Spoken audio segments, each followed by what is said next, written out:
My name's Ray, and I was in the military from '67 to '70.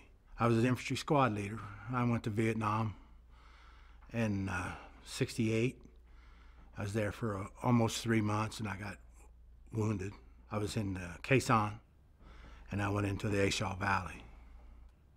And I came out of the A Shau Valley, came back to Camp Evans. We had a 2-day stand down. We was getting rocket fire all the time from out in the sand dunes. So we went out in the sand dunes, and actually that's where I got wounded at.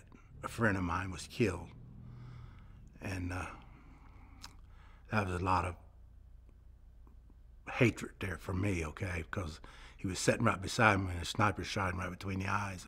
And then when I come home, of course, the Army just turned us loose, okay? I got a job. I worked for them for 36 years. I put Vietnam out of my mind, okay? I did drink, you know. I never took drugs. I just said I'm gonna make something of myself, okay? So I got into my work, and every job I had, I did a good job on it.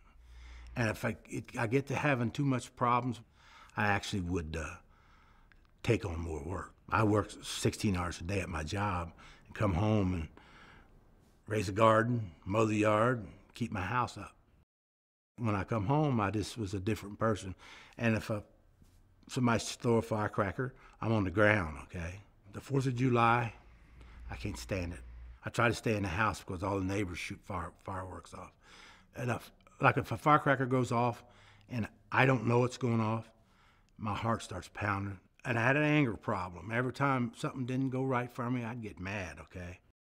I retired in 2005, and it was good for about a year, you know. I kept myself really busy doing things around the house that I always wanted to do, okay?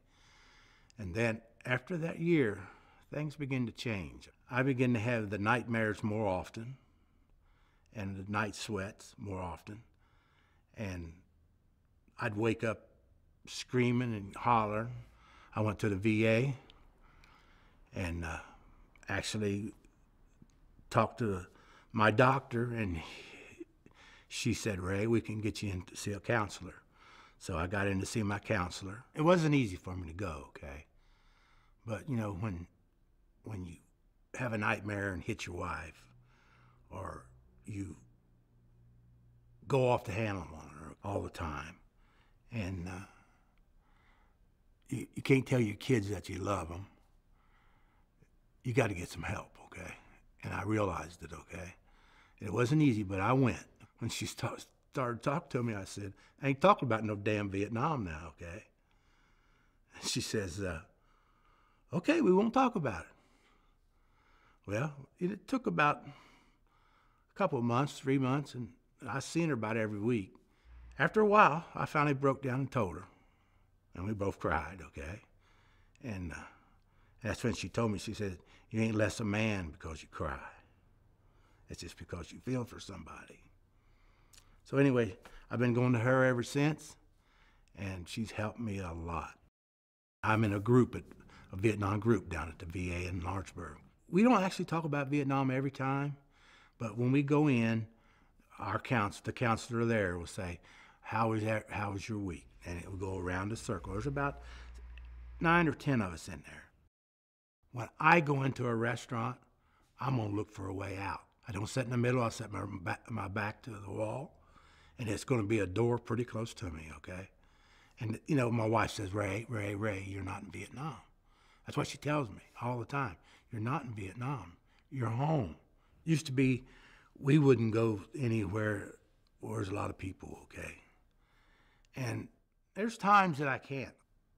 I still go, but I might not stay, I might leave, okay? And she knows why. But me and her, we do a lot of things together. We go fishing.